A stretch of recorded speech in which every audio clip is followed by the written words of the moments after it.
अच्छा। हुई आठे अष्टमी व्रत कथा।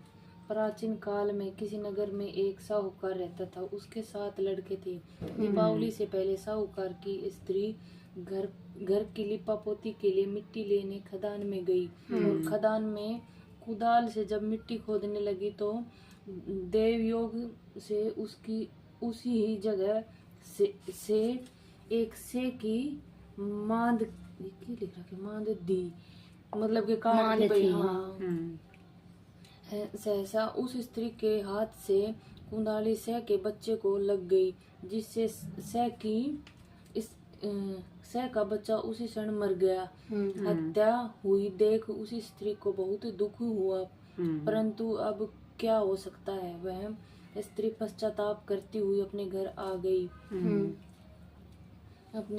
कुछ ही दिन के बाद स्त्री का लड़का मर गया, फिर दूसरा और तीसरा, अर्थात 1 वर्ष में उसके 7 लड़के मर गए।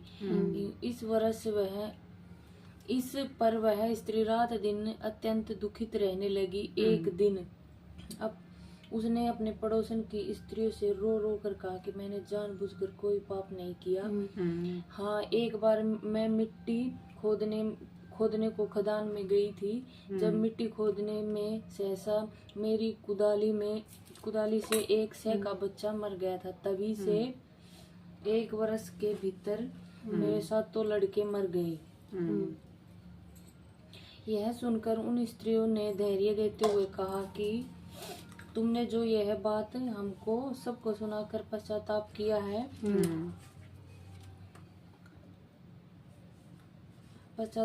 है, इससे तेरा आधा पाप तो नष्ट हो गया। सो अब तुम उसी अष्टमी को भगवती की शरण लेकर से और से के बच्चों को चित्र बनाकर उनकी पूजा किया करो और क्षमा याचना किया करो। ईश्वर की कृपा से तुम्हारा समस्त पाप धुल जाएगा और तुम्हें पहले की तरह से ही पुत्रों की प्राप्ति हो जाएगी। उन सब की बात मानकर उसी स्त्री ने कार्तिक मास की कृष्ण पक्ष की अष्टमी को व्रत किया तथा हर साल व्रत पूजन करती रही। फिर उसे ईश्वर की कृपा से पुत्र हुए। तभी से इस व्रत की परंपरा चली आ रही है। गणेश की योजना, विनायक गणेश, यह है कि आगे है 2 सुना और जोड़ा कर हूँ तो मैं थोड़ी बहुत गणेश की तो मुझे याद है। कौन सी है? आगे कर विनायक गणेश की लिखा पाओ वो ठीक उस दो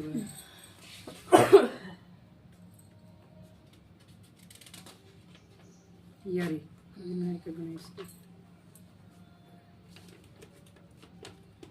गणेश विनायक जी की कहानी। एक अंधी बुढ़िया थी। उसका एक लड़का और एक लड़के की बहू थी। वो बहुत गरीब थी। वह अंधी बुढ़िया नियत प्रति गणेश जी की पूजा किया करती थी। गणेश जी को साक्षात सन्मुख आकर कहते थे कि बुढ़िया माई तू जो चाहे सो मांग ले। बुढ़िया कहती मुझे मांगना नहीं आता, सो कैसे और क्या मांगू। तब गणेश जी बोले कि अपने बहू बेटे से पूछ कर मांग ले। तब बुढ़िया ने पुत्र और बहू से पूछा तो बेटा बोला कि धन मांग ले और बहू ने कहा कि नाती मांग ले। तब बुढ़िया ने सोचा कि बहू बेटा तो अपने मतलब की बातें कर रहे हैं। अंत उसी बुढ़िया ने पड़ोसियों से पूछा तो पड़ोसियों ने कहा बुढ़िया तेरी थोड़ी सी जिंदगी है, क्यों मांगा धन और नाती। तू तो केवल अपने नेत्र मांग ले, जिसे तेरी शेष जिंदगी सुख से व्यतीत हो जाए। उस बुढ़िया ने बेटे और बहू तथा पड़ोसियों की बात सुनकर घर में जाकर सोचा जिससे बेटा बहू और मेरा सबका ही भला हो जाए वह मांग लूं और अपने मतलब की चीज भी मांग लूं। सब दूसरे दिन श्री गणेश जी आए और बोले बोल बुढ़िया माई क्या मांगती है। हमारा वचन है जो तू मांगेगी सो ही पाएगी।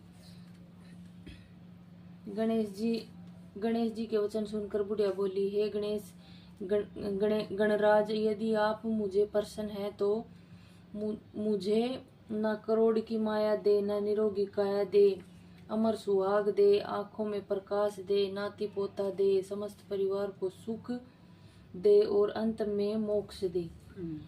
बुढ़िया की बात सुनकर गणेश जी बोले, बुढ़िया माँ तूने तो मुझे ठग लिया, खैर जो कुछ तूने मांग लिया वैसा भी तुझे मिलेगा। यूं कहकर गणेश जी अंत ध्यान हो गए और गणेश जी जैसे ही बुढ़िया माँ के मांगे हुए अनुसार अपने सब कुछ दिया, वैसे ही सबको देना और हमें भी देना।